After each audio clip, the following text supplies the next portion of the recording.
Hello students, आज हम पढ़ने वाले हैं क्लास 12 पॉलिटिकल साइंस की बुक कंटेम्प्रेरी वर्ल्ड पॉलिटिक्स के फर्स्ट चैप्टर का एक बहुत इंपॉर्टेंट टॉपिक का नाम है लोकतांत्रिक राजनीति और लोकतंत्रीकरण। इस चैप्टर में काफ़ी स्टूडेंट्स को ये कन्फ्यूजन रहती है कि मैम इसके जो टॉपिक्स हैं वही हमें क्लियर नहीं है। तो बेटा इस चैप्टर में जो है 4 टॉपिक्स हैं। पहला, सोवियत संघ का विघटन। ये हमने अपने प्रीवियस वीडियो में चर्चा की थी। इस टॉपिक के अंदर जो मेन पॉइंट्स आते हैं वो आते हैं कि सोवियत संघ अस्तित्व में कैसे आया, सोवियत प्रणाली क्या थी, सोवियत प्रणाली में क्या खामियां थी, कम्युनिस्ट पार्टी में क्या खामियां थी, सोवियत संघ के विघटन के क्या कारण थे, सोवियत संघ के विघटन के बाद क्या परिणाम हुए। उसके अलावा हम पढ़ते हैं जो गराज सेल है और शॉक थेरेपी। तो ये इम्पॉर्टेंट पॉइंट्स इस टॉपिक के अंदर आते हैं। उसके बाद जो हमारा इस चैप्टर का सेकंड टॉपिक बनता है वो है यूनिपोलर वर्ल्ड, यानी इसमें हमने चर्चा की थी कि यूनिपोलर वर्ल्ड यानी एक ध्रुवीय विश्व की जो 2 ध्रुव थे, सोवियत संघ और अमेरिका, इसमें से सोवियत संघ वाला जो ध्रुव था उसका विघटन हो जाता है, वो समाप्त हो जाता है, तो विश्व में केवल एक ही ध्रुव बचता है, अमेरिका। और जब एक ध्रुव बचता है तो उसके क्या परिणाम होते हैं? शीत युद्ध खत्म हो जाता है, हथियारों की होड़ खत्म हो जाती है। ठीक है ना, इस तरीके के हमने इसमें जो है पॉइंट्स डिस्कस किए थे। इस चैप्टर का तीसरा जो हमारा टॉपिक है वो है मध्य पूर्व संकट। इसके अंदर 2 सब टॉपिक्स आते हैं, अफगानिस्तान और खाड़ी युद्ध। इस चैप्टर का फोर्थ जो हमारा टॉपिक बनता है वो है लोकतांत्रिक राजनीति और लोकतंत्रीकरण। इसके अंदर हमारे 2 सब टॉपिक्स आते हैं, CIS और अरब स्प्रिंग। अब काफ़ी सारे स्टूडेंट्स CIS और अरब स्प्रिंग पढ़ करके कहते हैं कि मैम ये तो हो गया हमारा CIS और अरब स्प्रिंग, लेकिन हमने लोकतांत्रिक राजनीति और लोकतंत्रीकरण जो है ये टॉपिक कहाँ से मिलेगा? बेटा जो ये लोकतांत्रिक राजनीति और लोकतंत्रीकरण है ये आपका टॉपिक है, इसके अंडर ही ये दोनों सब टॉपिक्स आते हैं। ठीक है, अब इसका लोकतांत्रिक राजनीति और लोकतंत्रीकरण का इस चैप्टर से क्या लेना देना है, ये कैसे रिलेटेड है? चैप्टर का नाम है 2 ध्रुवीयता का अंत, यानी जो 2 ध्रुव थे उसमें से केवल एक ध्रुव बच जाता है। इस कारण हम कहते हैं कि जो 2 ध्रुवीयता है वो समाप्त हो जाती है। अब बच्चों आपने देखा होगा कि अमेरिका जो है किस विचारधारा का समर्थन करता था? केवल एक ही विश्व में महाशक्ति बच जाती है सोवियत संघ के विघटन के बाद, अमेरिका। और अमेरिका पूंजीवाद का समर्थन करता था, साथ ही किस तरीके की सरकार का समर्थन करता था? लोकतांत्रिक सरकार का। तो जैसे ही सोवियत संघ का विघटन होता है तो धीरे धीरे ये चीज़ वर्ल्ड ओवर एक मैसेज आता है कि कम्युनिस्ट जो सरकार है वो उतनी बेहतर नहीं है, बल्कि कैसी सरकार बेहतर है? लोकतांत्रिक सरकार। तो जैसे ही ये सोवियत संघ का विघटन होता है, इसमें जो अलग अलग देश 15 देश नए उभर करके आते हैं, वहाँ कोशिश ये की जाती है कि वहाँ पे कैसी सरकारें स्थापित हो? लोकतांत्रिक। इसीलिए हमने इसमें ये जो टॉपिक है लोकतांत्रिक राजनीति और लोकतंत्रीकरण, इसके अंदर फर्स्ट सब टॉपिक क्या रखा है? CIS। ठीक है, दूसरा सिलेबस में आता है अरब स्प्रिंग। इसके अंदर जो दूसरा सब टॉपिक आता है लोकतांत्रिक राजनीति और लोकतंत्रीकरण के अंदर वो आता है अरब स्प्रिंग, अरब विद्रोह। अब इसमें क्या होता है? इसमें अरब स्प्रिंग के अंदर हम पढ़ेंगे कि जो उत्तरी अफ्रीका के देश और अरब देश थे वहाँ पे तानाशाही सरकारें थी। वहाँ पे तानाशाही सरकारों को हटा करके कैसी सरकारों को स्थापित किया जाता है? लोकतांत्रिक सरकारों को। एग्ज़ाम में जो आप लोगों से इस टॉपिक में क्वेश्चन पूछे जाएंगे वो सीधा सीधा CIS और अरब स्प्रिंग से ही पूछे जाएंगे। तो चलिए हम स्टार्ट करते हैं। सबसे पहले चर्चा करते हैं CIS के बारे में। CIS में से क्या क्या इंपॉर्टेंट क्वेश्चन बन सकते हैं? पहला कि CIS से आप क्या समझते हैं। दूसरा इसमें बन सकता है कि CIS की भूमिका बताइए, CIS के उद्देश्य बताइए। इस तरीके के क्वेश्चन बन सकते हैं।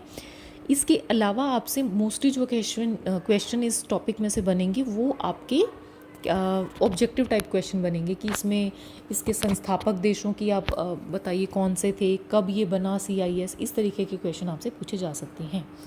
तो CIS क्या है? इसकी फुल फॉर्म है कॉमनवेल्थ ऑफ इंडिपेंडेंट स्टेट्स। आपसे फुल फॉर्म भी पूछ सकते हैं तो आपको पता होना चाहिए। Commonwealth of independent states, Hindi में कहेंगे स्वतंत्र राज्यों का राष्ट्रमंडल। तो इसकी डेफिनेशन क्या है?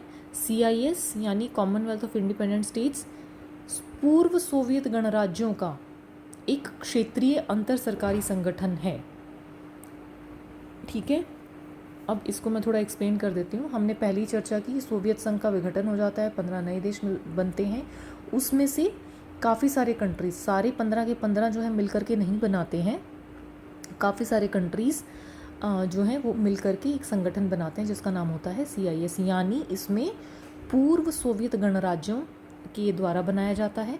और ये क्या होता है, एक क्षेत्रीय अंतर सरकारी संगठन। इसका मतलब क्या है, ये एक क्षेत्रीय संगठन है। इसका मतलब क्या है कि ये जो देश होते हैं ये एक ही क्षेत्र, एक ही एरिया में सिचुएटेड होते हैं, ठीक है, यानी आसपास, एक दूसरे के आसपास ही स्थित होते हैं, एक ही क्षेत्र में जो है सिचुएटेड होते हैं। अंतर सरकारी का क्या मतलब है, देखिए जो सोवियत संघ था, जब इसका विभाजन नहीं हुआ था, टुकड़े टुकड़े नहीं हुए थे, तो उस समय पूरे सोवियत संघ में क्या था, केवल एक सरकार थी। लेकिन जैसे ही इसका विघटन होता है, 15 नए देश उभर करके आते हैं, वहाँ पे हर देश की क्या होती है, वो इंडिपेंडेंट जो है वहाँ पे ये कंट्री बन जाते हैं, और वहाँ पे हर देश की अपनी अलग अलग सरकारें होती हैं। तो ये जितने भी देश मिल करके ये संगठन को बनाते हैं, इसको हम कहेंगे अंतर सरकारी, क्योंकि वहाँ की सबकी अपनी अलग अलग सरकार हैं और सभी मिल करके आकर के अपना ये संगठन बना रहे हैं, ठीक है। तो यानी इसकी डेफिनेशन क्या हो जाएगी कि ये पूर्व सोवियत गणराज्यों का एक क्षेत्रीय अंतर सरकारी संगठन है। और अब ये इसका काम क्या होता है, इसका काम ये होता है कि हम आपस में सहयोग करें, जितने भी देश हैं हम लोग इस संगठन का हिस्सा हैं, आपस में सहयोग करें। किन किन एरियाज़ में सहयोग करें, राजनीतिक, आर्थिक, पर्यावरण, मानवीय, सांस्कृतिक और अन्य मुद्दे। कौन कौन से हैं, राजनीतिक, आर्थिक, पर्यावरण, मानवीय, सांस्कृतिक और अन्य मुद्दे। तो जब अगर आपसे डेफिनेशन पूछी जाए तो आप इसमें ये पूरे दोनों पॉइंट्स लिखेंगे। नंबर 1, ये कॉमनवेल्थ ऑफ इंडिपेंडेंट स्टेट्स पूर्व सोवियत गणराज्यों का एक क्षेत्रीय अंतर सरकारी संगठन है। यह निम्नलिखित पहलुओं में सहयोग पर केंद्रित है, राजनीतिक, आर्थिक, पर्यावरण, मानवीय, सांस्कृतिक एवं अन्य मुद्दे। अब इसका थोड़ा इतिहास की चर्चा करते हैं। इसमें से आपकी 1 मार्कर क्वेश्चन बनने के ज़्यादा चांसेस हैं। जैसे ये पूछ सकते हैं कि इसकी नींव कब पड़ी, तो इसकी नींव 1991 में पड़ी। सोवियत संघ को जब भंग कर दिया गया था उसके बाद पड़ी। इसके संस्थापक देश कौन कौन से थे, ये आपसे पूछा जा सकता है। तो जी इसके संस्थापक देश थे बेलारूस, रूस और यूक्रेन। याद रखना है, इंपॉर्टेंट क्वेश्चन है। बेलारूस, रूस और यूक्रेन इसके संस्थापक देश थे। तो क्या केवल 3 देशों ने मिलकर के बना लिया, नहीं, बाकी के देशों ने भी एक अल्मा अटा जो प्रोटोकॉल है उसको साइन किया। धीरे धीरे करके काफ़ी बाकी के कंट्रीज़ भी इसका हिस्सा बन गए। तो इसमें 1991 की अगर हम चर्चा करें, टोटल 11 देश आकर के इसमें जुड़ गए थे। 1993 में जॉर्जिया भी इसका हिस्सा बन गया था। 3 देश जो हैं वो कभी भी इसका हिस्सा नहीं रहे। हमने चर्चा की थी कि सोवियत संघ के में से जो विभाजन हुआ था कितने देश बन गए थे, 15 देश बने थे, ठीक है। उसमें से 3 जो बाल्टिक स्टेट्स हैं, एस्टोनिया, लिथुआनिया, लातविया, ये कभी भी CIS का हिस्सा नहीं रहे, ठीक है। तो आपसे ये भी पूछ सकते हैं कि CIS में कौन से ऐसे पूर्व सोवियत संघ के गणराज्य हैं जो कभी भी उसके सदस्य नहीं रहे। तो जी आंसर है एस्टोनिया, लातविया, लिथुआनिया, ये कभी भी इसका हिस्सा नहीं रहे, ठीक है।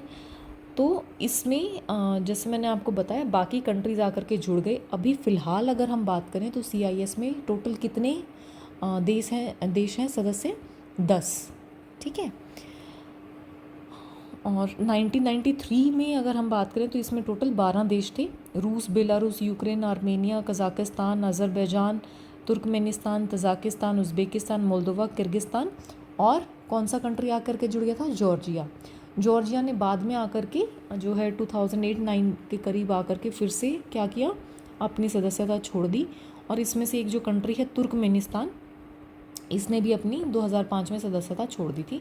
तो यानी टोटल आज की डेट में फ़िलहाल हम बात करें तो टोटल 10 देश हैं। 1991 में इसमें 11 देश थे, 1993 में जॉर्जिया भी इसमें आकर के जुड़ गया था, ठीक है। अच्छा, अब इसकी बैठकों की अगर हम चर्चा करें तो क्या इसकी बैठकें केवल एक जगह पे होती हैं, नहीं। जितने भी CIS देश हैं इनकी राजधानियों में बारी बारी से घूर्णन के आधार पर आयोजित की जाती हैं। यानी कि हम कह सकते हैं कि जैसे अगर इस बार रशिया की कैपिटल में CIS की मीटिंग हुई है तो अगले साल किसी दूसरे देश में होगी, फिर उससे दूसरे देश में होगी। इस तरीके से ना रोटेशन के आधार पर, घूर्णन के आधार पर जो है इसमें मीटिंग्स होती हैं अलग अलग जो CIS के देश हैं इनकी राजधानियों में जो है बैठकें की जाती हैं।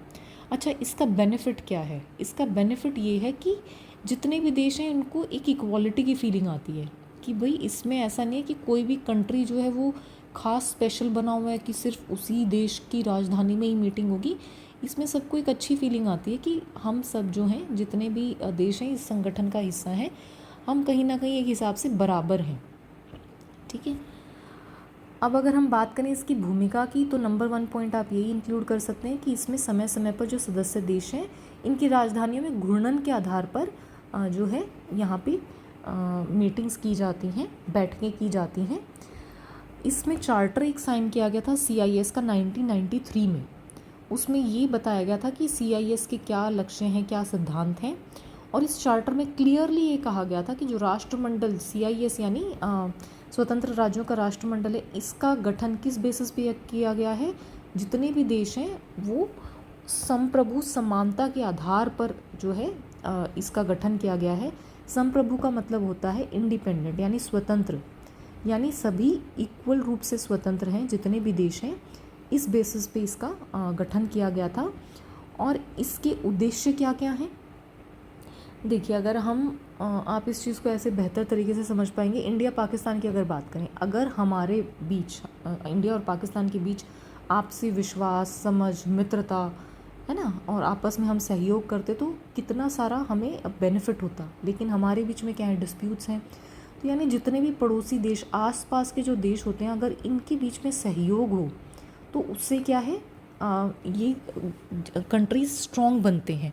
तो ऐसे ही हमने बात की CIS में भी क्या थे, आसपास के जो देश थे उनका एम क्या था? आपस में विश्वास बनाए रखना, आपसी समझ को बढ़ावा देना, मित्रता को बढ़ावा देना, अंतरजातीय समझौते करने और सहयोग को विकसित करना। सहयोग की अगर हम बात करें तो किन एरियाज़ में सहयोग होना चाहिए? राजनीतिक, आर्थिक, पर्यावरण, मानवीय, सांस्कृतिक और अन्य मुद्दों में सहयोग होना चाहिए। तो इसमें से आपके जो मेन क्वेश्चंस बन रहे हैं अभी तक के, वो पहला बन रहा है कि CIS से आप क्या समझते हैं। दूसरा आपसे पूछ सकते हैं कि इसमें संस्थापक देश कौन से थे, इसकी नींव कब पड़ी। ठीक है, उसके अलावा आपसे पूछ सकते हैं इसकी भूमिका या उद्देश्य क्या है। भूमिका या उद्देश्य में आपको ये ज़रूर लिखना है कि इनका उद्देश्य है आपस में विश्वास बनाना, समझ बनाना, मित्रता को बढ़ावा देना, अंतर्जातीय समझौते करना और राजनीतिक, आर्थिक, पर्यावरण, मानवीय, सांस्कृतिक मुद्दों पर सहयोग करना। ठीक है, इसके बाद हम बात करते हैं इसके सदस्य देश। तो इसके सदस्य देशों में क्या है, थोड़ा हेर फेर रहा है। कब स्टार्टिंग में 11 थे, 93 में जॉर्जिया आ गया तो 12 हो गई। उसके बाद 2005 में तुर्कमेनिस्तान निकल गया, फिर उसके बाद जॉर्जिया निकल गया। तो अभी फ़िलहाल बात करें तो कितने देश हैं? 10 देश हैं। और 3 देश बेलारूस 3 देश एस्तोनिया, लिथुआनिया और लातविया, ये कभी इसका हिस्सा रहे ही नहीं। ठीक है, इसकी अगर मुख्यालय की बात करें तो आपको याद रखना है बेलारूस के मिन्स्क में है। ठीक है, अब इसका एक ओवरव्यू देख लेते हैं। ये संगठन कब बना? 1991 में। 3 इसके संस्थापक देश थे, बेलारूस, रूस, यूक्रेन। मुख्यालय कहाँ है? बेलारूस के मिन्स्क में है। अभी फ़िलहाल बात करें तो इसमें 10 जो हैं सोवियत गणराज्य शामिल हैं, Armenia, Azerbaijan, Belarus, Kazakhstan, Kyrgyzstan, Moldova, रूस, तजाकिस्तान, उज़्बेकिस्तान। तुर्कमेनिस्तान ने क्या किया? 2005 में अब अपने आप को सदस्यता से हटा लिया। 2008 में जॉर्जिया ने वापस ले ली अपनी सदस्यता। तो ये था आपका CIS का टॉपिक। अब बात करते हैं हमारा जो नेक्स्ट टॉपिक है अरब विद्रोह, इसके बारे में। तो अरब विद्रोह में सबसे पहला जो आपका क्वेश्चन बनता है वो ये बनता है कि अरब विद्रोह का क्या अर्थ है, अरब विद्रोह से आप क्या समझते हैं। तो हमने पहले भी चर्चा की कि अरब विद्रोह का अर्थ है, इसमें अरब देशों के साथ साथ आप उत्तरी अफ्रीका के देश भी लिख देना कि अरब विद्रोह अरब के देश और उत्तरी अफ्रीका के देशों में तानाशाह सरकार को हटाकर लोकतांत्रिक सरकार को स्थापित करने के लिए जो विद्रोह किया गया था उसको हम अरब विद्रोह कहते हैं। इसकी शुरुआत ट्यूनीशिया से हुई, 2010 में हुई। ठीक है, तो ये डेफिनेशन आप रख लीजिए कि अरब विद्रोह उत्तरी अफ्रीका और अरब के देशों में तानाशाही सरकार को हटा करके लोकतांत्रिक सरकार को स्थापित करने का विद्रोह था और ये ट्यूनीशिया से इसकी शुरुआत हुई। अब इसकी थोड़ी शुरुआत की चर्चा करते हैं। तो वैसे इसमें से आपका 1 मार्कर टाइप ही क्वेश्चन बनेगा कि इसमें क्या रीज़न था अरब विद्रोह की शुरुआत का, मतलब एक one of the main reasons. तो ट्यूनीशिया में एक सब्ज़ी बेचने वाला था जिसका नाम था मोहम्मद बौजीज़ी। उसने क्या कर लिया था, आत्मदाह कर लिया था। ठीक है, अब आप कहेंगे कि क्या रीज़न था आत्मदाह करने का, तो ये आपको पूरी स्टोरी में बता देते हैं, लेकिन एग्ज़ाम पॉइंट ऑफ व्यू से बस इतना समझना है कि ट्यूनीशिया में मोहम्मद बौजीज़ी नाम का एक फल विक्रेता था जिसने 2010 में आत्मदाह कर लिया था। और उसके बाद वहाँ पर बहुत ज़्यादा विरोध प्रदर्शन हुए और वहाँ के जो तानाशाह शासक थे जिनका नाम क्या था, अल अबीदीन बेन अली, उनको इस्तीफ़ा देना पड़ा। ठीक है, थोड़ा मैं रीड कर देती हूँ। ट्यूनीशिया के एक सब्ज़ी और फल विक्रेता मोहम्मद बौजीज़ी ने अपने दुकान के लाइसेंस का आवेदन किया हुआ था, लेकिन इन्हें लाइसेंस की अनुमति नहीं मिल रही थी। देखिए वहाँ पे ट्यूनीशिया में क्या थी, तानाशाही सरकार थी, बहुत ज़्यादा भ्रष्टाचार था। तो एक बेचारा फल बेचने वाला था मोहम्मद बौजीज़ी, उसने क्या किया, उसने अपनी दुकान के लिए लाइसेंस के लिए अप्लाई कर रखा था, लेकिन उसको जो है अनुमति ही नहीं मिल रही थी। तो ये अपना 17 दिसंबर को जब सामान बेचने के लिए पहुंचते हैं तो देखते हैं कि उनकी जगह पे कोई दूसरा फल बेच रहा होता है। तो इसके लिए वो पुलिस से पूछताछ करते हैं कि जी मैं काफ़ी दिन से परेशान हो रहा हूँ, मैंने आवेदन भी दिया था लाइसेंस के लिए, लेकिन ना मेरा लाइसेंस अप्रूव हो और अब मैं कहाँ फ़ल बेचूँ, मेरी जगह आकर के कोई दूसरा फल वाला खड़ा हुआ है। तो जब पुलिस वालों से बातचीत की तो उसने क्या किया, पुलिस वालों ने अपनी मनमानी की, उसका सामान ही छीन लिया, उसके साथ बहुत मारपीट भी की। अब ऐसा दुर्व्यवहार होने के बाद उसने कहा मैं आत्मदाह कर लूँगा, देखिए यहीं पे जो है ऑफिस के आगे ही मैं आत्मदाह कर लूँगा। तो उन्होंने इतना सीरियसली नहीं लिया और उसने एक्चुअली में क्या किया, ट्यूनीशिया के एक सरकारी दफ्तर के आगे आत्मदाह कर लिया, उसने अपने आप को आग लगा ली। अब जब ये खबर लोगों तक पहुंची तो लोगों में इतना गुस्सा, और वो जल करके वो मोहम्मद बौजीज़ी ने आत्मदाह कर लिया, आग लगा ली, उनकी डेथ हो गई। उसके बाद वहाँ की जो तानाशाह सरकार थी उसके खिलाफ विरोध प्रदर्शन शुरू हो गए, लोग सड़कों पे आ गए। अब सरकार ने क्या किया, विद्रोह को दबाने के लिए लोगों पे गोलियां चलवा दी, लेकिन फिर भी विद्रोह नहीं दबा। उस समय किसका शासन था, पहले भी बता चुकी हूँ मैं, अल अबीदीन बेन अली का। तो इन्होंने क्या किया, विद्रोह को रोकने के लिए फिर कर्फ्यू लगा दिया, इन्होंने काफ़ी सारे गोलियां चलवाई, कर्फ्यू लगाया, लेकिन लोग शांत नहीं हुए और अंत में बेन अली को अपने पद से इस्तीफ़ा देना पड़ा। जो ये अल अबीदीन बेन अली थे, इनको इस्तीफ़ा देना पड़ा। पूरा नाम याद ना रहे तो बेन अली ज़रूर याद रख लेना। इसको एक और नाम से जाना जाता है जिसका नाम है जैस्मीन क्रांति। ठीक है, अरब क्रांति ट्यूनीशिया के अलावा किन किन देशों में फैली, इसके साथ ही अगर आप देखेंगे इजिप्ट है, लीबिया है, अरब के देश हैं Syria, Yemen, Morocco, Kuwait, Saudi Arabia. ठीक है, इन देशों में भी ये फैला। अब अगर हम बात करें कि इसके मुख्य उद्देश्य क्या है, देखिए अरब स्प्रिंग में से 2 जो इम्पोर्टेंट क्वेश्चन आपको रट लेने हैं, वो पहला ये कि अरब स्प्रिंग से आप क्या समझते हैं, इसकी डेफिनेशन बच्चों आप रट लेना। दूसरा, इसके उद्देश्य क्या थे, तो ये आप रट लेना। तानाशाही को ख़त्म करना था, है ना, हमने डेफिनेशन में क्या पढ़ा था कि अरब स्प्रिंग जो अरब क्रांति थी इसमें तानाशाही सरकारों को हटा करके लोकतांत्रिक सरकारों को स्थापित करने का ये विद्रोह था। ठीक है, तो तानाशाही इसका उद्देश्य क्या था, तानाशाही को ख़त्म करना, लोकतंत्र को स्थापित करना, भ्रष्टाचार को ख़त्म करना, ठीक है, गरीबी बेरोज़गारी को ख़त्म करना, मानव अधिकारों का जो उल्लंघन था उसको समाप्त करना। ये आप पॉइंट्स जो है बहुत अच्छे से लर्न कर लेना। उसके बाद अगर हम बात करें परिणाम, तो अभी हमने देखा कि ट्यूनीशिया में तो ये बहुत अच्छा इसका जो है रिज़ल्ट रहा कि बेन अली को इस्तीफ़ा देना पड़ा, वहाँ लोकतांत्रिक सरकार आ गई। लेकिन क्या जितने भी बाकी के जो कंट्रीज़ थे वहाँ पे भी ये उतना ही सक्सेसफुल हुआ? देखिए ये हर कंट्री में उतना सक्सेसफुल नहीं हुआ। अरब विद्रोह को इनफैक्ट हम कह सकते हैं कि पूरी तरह से सक्सेसफुल नहीं था। ट्यूनीशिया में, सिर्फ ट्यूनीशिया में ये जो है काफ़ी ज़्यादा सक्सेसफुल रहा। अरब क्रांति का सबसे अधिक लाभ सिर्फ ट्यूनीशिया को ही हुआ, और क्योंकि इसका लाभ सभी अरब देशों को नहीं हुआ इसलिए इस क्रांति को ज़्यादा सफल नहीं माना जा सकता। तो अगर आपसे कहीं घुमा फिरा के आपको ये क्वेश्चन दिखे कि क्या अरब क्रांति बहुत अधिक सक्सेसफुल थी, नहीं, ये इसलिए सक्सेसफुल नहीं थी क्योंकि सिर्फ ट्यूनीशिया में हम कह सकते हैं कि ये काफ़ी अधिक सफल रही, लेकिन बाकी के जो देश थे उनमें सेम रिजल्ट्स हमें नहीं देखने को मिले। लीबिया और सीरिया की अगर हम बात करें, लीबिया में एक शासक हुआ करते गद्दाफ़ी, ठीक है, उनको हटा दिया गया था। तो एक बार लगा सबको कि अरे वाह, यहाँ पे इनको हटा दिया गया, अब सिचुएशन बहुत अच्छी हो जाएगी। लेकिन एक्चुअली में लीबिया में काफ़ी सारी प्रॉब्लम्स क्रिएट हो गई, तो वहाँ पे इसको हम पूरी तरीके से सक्सेसफुल नहीं मान सकते हैं। सीरिया की अगर बात करें तो सीरिया तो आज बहुत बुरी कंडीशन में है ये कंट्री। यहाँ पे आतंकवाद बहुत अधिक है और बहुत सारे मुद्दे हैं यहाँ पे। तो लीबिया और सीरिया जैसे देशों में बाहरी हस्तक्षेप के कारण विद्रोह सफल नहीं हुआ। यमन की अगर हम बात करें तो वहाँ क्या हुआ, वहाँ लोगों ने जैसे ही क्रांति वगैरह की तो वहाँ का जो सैनिक शासन था उसने क्रांति को दबा दिया और वहाँ पर तो सैनिक शासन और भी अधिक मजबूत हो गया। सऊदी अरेबिया की बात करें तो सऊदी अरेबिया में जनता को खुश करने के लिए और विद्रोह को कम करने के लिए कुछ संवैधानिक सुधार किए गए और लोगों को सुविधाएं दी गई। कुवैत लेबनान में भी क्या हुआ, विद्रोह को थोड़ा सा दबाने के लिए क्या किए गए, कुछ प्रशासनिक सुधार किए गए। अब इसमें से हम जो क्वेश्चंस आ सकते हैं थोड़े से वो क्वेश्चंस भी देख लेते हैं। 1 मार्क के क्या क्वेश्चन आ सकते हैं।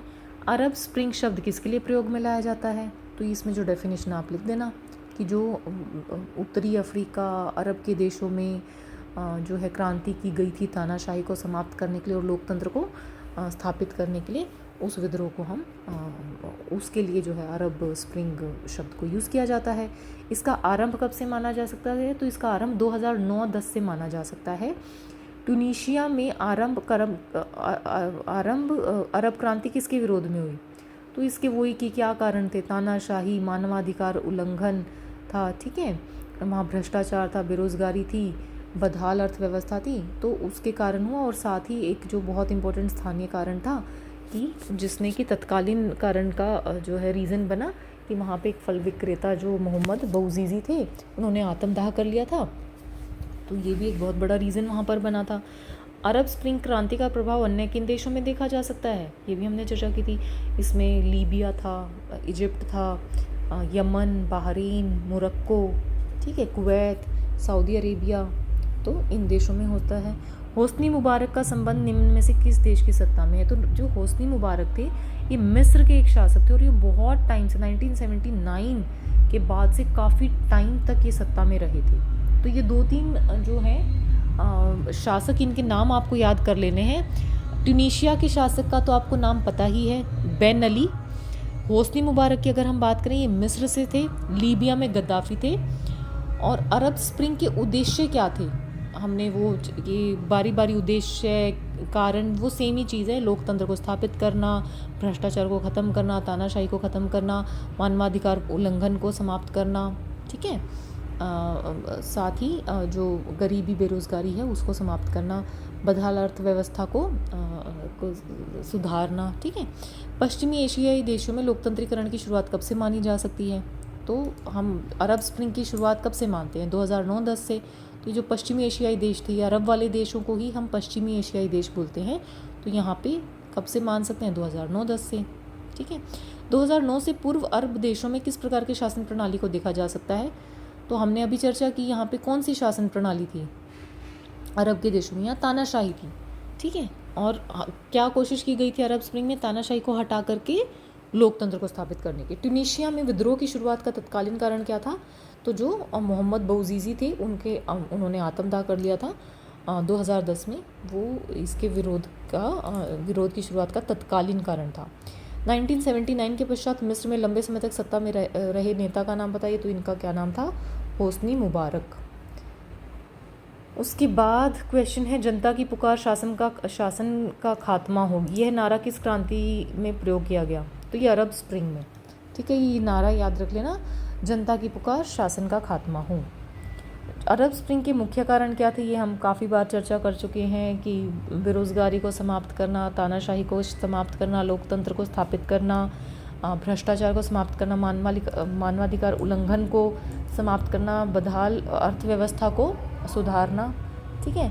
अरब स्प्रिंग शब्द का प्रयोग सबसे पहले कहाँ किया गया था, ये इंपॉर्टेंट क्वेश्चन ही है। अब इसमें अरब स्प्रिंग पर एक संक्षिप्त नोट लिखें, तो ये आप लिख सकते हैं कि कि अरब स्प्रिंग क्रांति थी, तानाशाही जो अरब देशों और उत्तरी अफ्रीका के देशों में तानाशाह सरकार को हटा करके और लोकतंत्र को स्थापित करने का जो विद्रोह था उसको हम कहते हैं। इसमें मेनली ट्यूनीशिया से आरंभ हुआ था, 2010 में आरंभ हुआ था और इसमें जो मेन इसके उद्देश्य थे वो थे भ्रष्टाचार, बेरोज़गारी, निर्धनता, इन सब को समाप्त करना, मानवाधिकार उल्लंघन को समाप्त करना, तानाशाही को समाप्त करना। ठीक है, इस तरीके से आप लिख सकते हैं। और उसके बाद आप ये भी कह सकते हैं कि पहले ये ट्यूनीशिया में शुरू हुआ था, फिर आसपास के जो देश थे जैसे मिस्र है और लीबिया है और ऐसे धीरे धीरे करके बाकी के कंट्रीज़ में भी ये फैल गया था। लोग अरब क्रांति के कारणों की चर्चा विस्तार पूर्वक कीजिए। तो इसमें जो कारण थे वो सेम ही हैं, हम काफ़ी बार इसको चर्चा कर चुके हैं। तो ये था बच्चों आपका टॉपिक, हमने आज कवर किया है आपके फर्स्ट चैप्टर का 4th टॉपिक जिसका नाम है लोकतांत्रिक राजनीति और लोकतंत्रीकरण। इसके 2 सब टॉपिक CIS और अरब स्प्रिंग। ठीक है, अब इस चैप्टर का सिर्फ एक टॉपिक हमारा बच गया है मध्य पूर्व संकट, जिसमें कि 2 सब टॉपिक्स हैं अफगानिस्तान और खाड़ी युद्ध। ये हम नेक्स्ट वीडियो में कवर करेंगे। Thank you so much.